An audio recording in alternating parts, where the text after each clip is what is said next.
네, 시청자 여러분 안녕하십니까. 박종진입니다. 출퇴근길에 늘 오가던 거리였는데 단풍으로 물든 나무들이 어느 날 갑자기 눈에 확 들어옵니다.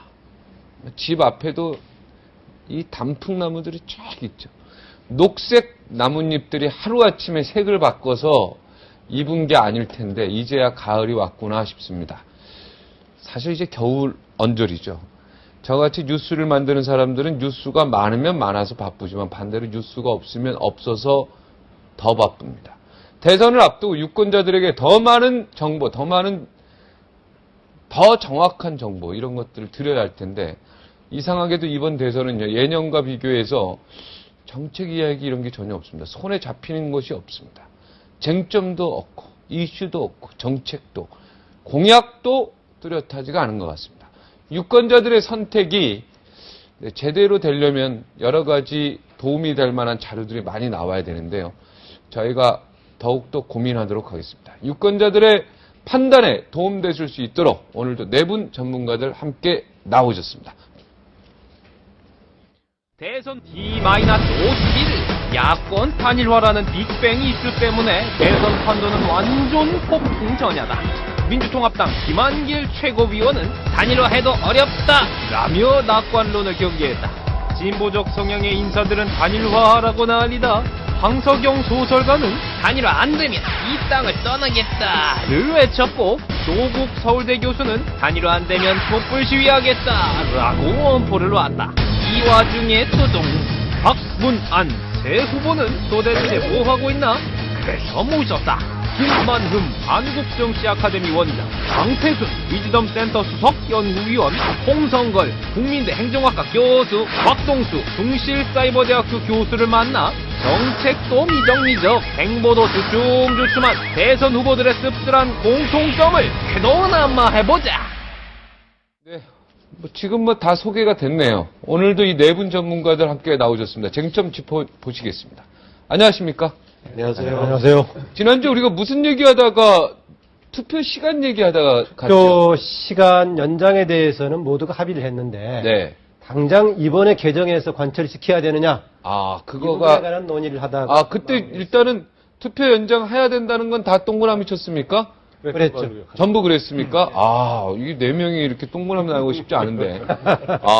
자, 그러면 2번부터 해야 된다. 동그라미 먼저 한 번 할까요? 2번부터 해야 된다. 자, 하나, 둘, 셋. 2번부터 해야 된다. 또 지금 답을 주시지 않았습니까? 동그라미 한번 할까요 했으니까. 그래요? 동그라미, 동그라미 X. 세 분이. 자, 우리 X 하신 분. 네. 한나라당이 지금 X죠? 새누리당이 X죠? 하면 안 된다는 거죠? 저는 이 투표 시간 연장 문제는 신중히 고려할 필요가 있다고 봐요. 네. 그거는 흔히 얘기하는 것처럼 민주주의에서 국민의 참여를 더 높일 수 있다면, 그래서 투표율을 높일 수 있다면 할 필요성이 있다라고 저는 생각을 합니다. 그런데 문제는 대선 50일 앞두고 지금 이거 하자. 라고 하는 얘기를 한다는 것은, 그럼 여태까지 뭐 하고 그러면 지금 와가지고 얘기하고 있느냐 이 말이죠.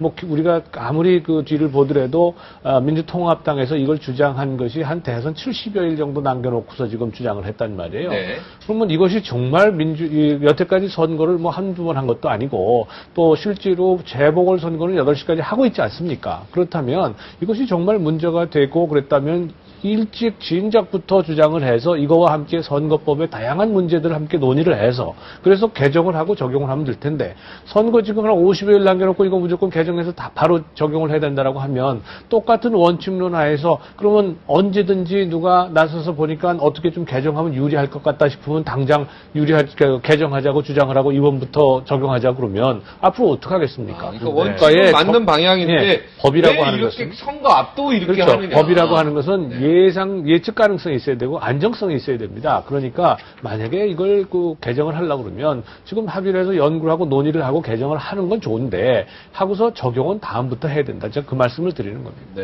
어느 순간에든 아무나 나와서 선거법 개정하면 되겠냐 이런 네. 얘기인데, 아무나 나와서 아무렇게나 개정하자고 하면 안 되겠죠. 투표 시간 연장에 대해서는 아까 우리가 지난주에 모두 5를 동그라미를 들었다시피 다 필요하다고 공히 인정을 하고 있고, 만약에 갑자기 어떤 새로운 제도를 제안했는데 시행착오 과정을 거친다든가 네. 논란 여지가 많다든가 부작용이 나올 소지가 있다든가 이걸 가지고 갑자기 선거 앞두고 얘기하는 문제가 다르겠지만은 여기 하라는 것이 필요하다는 데서 다 공감을 하고 있고 전문가들도 인식을 하고 있습니다. 다만 새누리당에서 선거 앞두고 얘기하는 것이 선의처럼 얘기하지만 정치적인 의도가 있다. 저는 당연히 정치적인 의도가 있다고 봅니다. 정치적인 의도가 있대 그것이 잘못된 방향이란 문제가 있지만은 옳은 방향이다. 지금 선거 50일 앞두고 얘기하는데요. 사실상은 전에도 이미 나왔었고 이번에도 국감이 나왔던 지난 10월 초에 바로 문제가 제기돼서 행안위에서 소위에서 사실상은 거의 합의 직전까지 갔다가 새누리당 관련된 전문위원이 기로 속삭속삭 해가지고 이거 하면 안 된다 해서 빼가지고 다시 원상태 갔다가 지금 시민사회단체 압력 가까워지고 많이 나오고 있고 선거 일정 가까워지니까 지금 이번에 할 바에는 지금 할 수밖에 없다 해서 지금 강하게 나오고 있다 이렇게 봅니다. 저는 다른 건 아니고 이 사실 얘기해 드리겠습니다. 지난 15대 때 투표율이 80.7%였습니다. 그리고 16대 때 70.8%고 그리고 17대 이명박 대통령이 당선될 때 60%대였습니다. 점점점 투표율이 전부 낮아지고 낮아요. 있는데 국민의 60%만이 의사를 표현했던 선거보다는 뭐가 어떻게 됐건 정치적인 건 잊어버리고 더 많은 국민들이 가만 보니까 일자리에 그날 휴일에 뭐 어차피 직장은 쉰다라고 하지만 생업에 종사하시는 분들이 상당히 많은데 그분들이 2시간이건 3시간이건 조금 연장되면 부담 없이 투표를 할 수 있지 않겠냐라는 걸로 넓게 보면 우리나라 국민들의 진정한 의지를 담기 위해서 만약에 정말 쫓겨서 하는 거라면 그 이유가 어떨건 전 이런 생각 드는데요. 아침에 어느 가정에서 흔히 있는 게 준비물 미리 얘기하고 가방 미리 싸고 가야 되는데 꼭 등교할 때 이러냐 부모님들이 많이 야단치시는데 상황이 지금 그렇습니다. 왜 이제 와서 얘기를 하느냐는 나중에 가리시고 앞으로 설레 걱정하시는 것도 있지만 투표를 높여서 진정한 국민들의 의지를 받아들이려면 그 2시간째 연장하는 게 뭐가 문제겠습니까? 아예 결선 투표제는 어때요, 우리? 글쎄요. 정말 결선 투표제가 나는 왜 프랑스에서 하고 있죠. 그게 50% 이상 국민들의 지지를 받은 사람을 대통령으로 뽑겠다는 지금 거 이렇게 아닙니까? 1시간이건 2시간이건 연장하는 것도 이렇게 말이 많은데 결선 투표제 언제 결선 하는 투표제- 그것도 다른 맥락, 같은 맥락이죠. 전 동의합니다. 결선 네. 투표제 이번 해도 된다면 동의하고요. 그래서 네. 지금 변하지 않고 할 수 있느냐? 아니, 아니면 그런데 뭐 잠깐만, 근데- 이런 것이 예, 예. 근데 말이죠. 저는 지금 네. 우리 저 김만은 교수님이나 곽 교수님하고 또 우리 홍 교수님하고 또 다른 차원에서 네. 저는 아까 보면은 이번부터 네. 해야 된다고 했습니다만 네. 그 이유가 좀 달라요. 네. 제가 만약에 새누리당 참모라면은 이정현 무슨 공보단장 같이 왜 뜬금없는 이야기 하느냐. 여태까지 뭐하다 뜬금없는 이야기 하느냐. 또 오늘 뭐 박성규 대변인이 그 얘기했던 거예요. 뭐 정치적인 뭐가 뭐 꼼수가 있는 것이 아니냐. 서병수 예, 뭐 이런 식으로 당연히 얘기- 정치적 꼼수가 당연히 있죠. 있죠. 근데 당연히 있죠. 있는데 그런데 이제- 새누리당 박근혜 후보 네. 입장에서도 이른바 국민들의 참정권을 갖다 확보하기 위해서 연장을 하는 데에는 동의하고 있습니다. 다만 지금 하는 것이 문제라는 거 아니에요. 시간이 네, 네. 촉박하다 보니까 사실 지금까지 시간을 갖다 그런 식으로 좀 이렇게 죽여온 데는 새누리당도 역할을 했어요. 그렇다면은 제가 만약에 이거야 좀 꼼수적인 발언인데 꼼수적인 발언인데 제가 만약에 새누리당의 참모라면은 일단 박근혜 후보에게 이걸 받아들이라고 얘기하겠습니다. 아, 이거 받아들이라. 받아들여라. 아, 청년들이. 네. 왜 당장 어저께 보면은 기억하시죠? 안철수 후보 팔자 그려놓고 8시까지 8시까지 연장하자. 이거 국민청원 운동이라도 하겠다. 이런 분위기가 있다면은 여기에서 혼자 보면은 새누리당만 빠져갖고 이거 이런저런 핑계 대면 굉장히 군색해 보입니다. 이럴 바에는 받아들여라. 그리고 실제 이걸 이번 선거부터 적용하려면요. 한 11월 15일 앞으로 2주 내에 입법을 통과시켜서 법제처 통과해서 법안시켜야 됩니다. 사실상 불가능합니다. 그렇죠. 제가 사실상 불가능하기 때문에 이럴 때 이런 거 어차피 사실상 불가능한 얘기를 놓고 왜 새누리당 입장에서 인심을 아니, 굽고 그래서- 있습니까? 전략적으로 잘못됐다. 아, 그거는 뭐 그런데 그래서도요. 지금 새누리당에 엄청난 얘기를 지금 해줬어요, 지금. 네. 네. 근데 그런 사실상 것도 꼭 있지만 불가능한 또 건 하나는 아닙니다. 이런 것도 있어요. 지금 선거법의 문제가 이것만이 아닙니다. 아까 지금 앵커께서 결선투표제 얘기하셨잖아요. 네. 결선투표제 문제도 선거법의 하나 아주 큰 이슈고요. 또 하나 지난번에 통합진보당이 선거 비용 보전받는데 이 선관위 상대로 사기쳤지 않습니까? 네. 그 구멍이에요. 루폴이 좀 남아 있는 겁니다. 이거 개정해야 됩니다. 또 그것뿐만 아니라 이 중간에 후보 등록 해놓고 중간에 사퇴해가지고 결국은 출마 안 하는 거 이런 경우에 지금 100% 다 선거비용 보전해주게 돼 있거든요. 정당의 경우에 이것도 문제가 지금 있는 겁니다. 따라서 문제가 많죠. 그러니까 국민들 다 세금인데. 예, 국민 세금인데요. 말이 그래서 됩니다. 네. 선거법을 개정을 할 때 지금 그야말로 원포인트 개정처럼 이렇게 그 선거하는 시간만 투표 시간만 연장하는 것만 가지고 한다면 잠깐만요.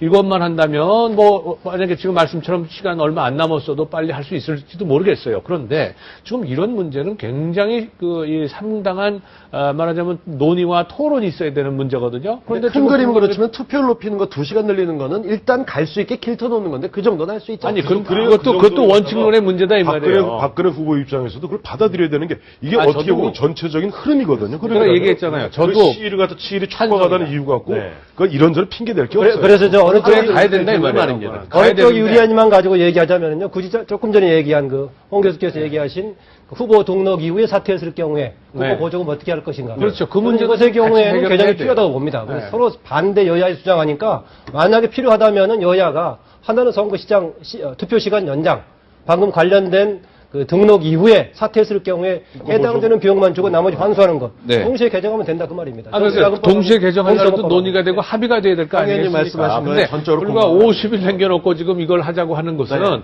어려운 얘기다 현실적으로. 어렵죠. 그런 얘기죠. 투표 그래서 시간 제가 연장의 경우에 X를 들은 거예요. 원의를 길게 할 필요가 해야 없는 되지만 다 이해했습니다.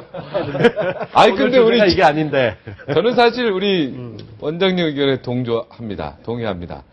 해야 되는 건데 옳은 방이란 말이에요, 이게. 정치적 꼼수인 건 확실한데 옳은 내용이란 말이에요. 꼼수라기보다는 의도가 있다고. 네, 정치적 의도가 있죠.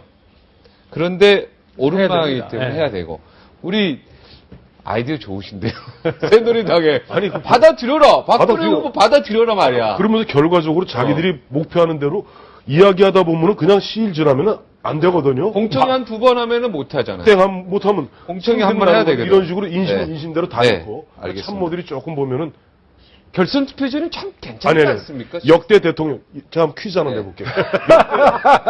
우리나라 역대 대통령에서 가장 높은 저 투표를 누구라고 생각하세요? 한번 맞춰보세요. 가장 높은 투표율이요? 투표율. 득표율? 이명박 민주화 이후에는 노무현 대통령이었어요. 노무현 대통령. 48.9%. 바로 투표율이 그겁니다. 낮아서 그런 겁니다. 그게 48.9%밖에 안 돼요. 즉 만약에 결선 투표제로 가면 노무현 대통령 당시에도 다시 결선 투표 가야 됩니다. 당연히 가야죠. 근데 그것이 우리나라하고 지금 프랑스 예를 드셨는데 프랑스 같은 경우는 이현 집정부제거든요. 그건 좀 성격이 다르기 때문에 그래서 결선 투표전 나중에 별도의 시간을 갖고 한번 얘기해 네, 주시죠. 결선 투표제 하면은 나는 왜냐면 국민 중에 50% 이상이 누군가를 지지하면 대통령한테 힘이 있잖아요. 뭐 그렇죠. 통합 사발이죠. 효과도 예. 있고. 그래서 나는 강력한 대통령제에는 딱 맞지 않는가? 뭐 이런 생각. 강력한 대통령 제도가 너무 좀 세서 제왕적 대통령 제도라고 아니 좀- 그래도 대통령이 어느 정도 국민들의 50%의 지지를 얻었다 그러면 훨씬 더 그 기반 자체가 결선 투표제를 튼튼하시- 하게 되면 제가 진행할 거예요. 두 분 토론하시죠.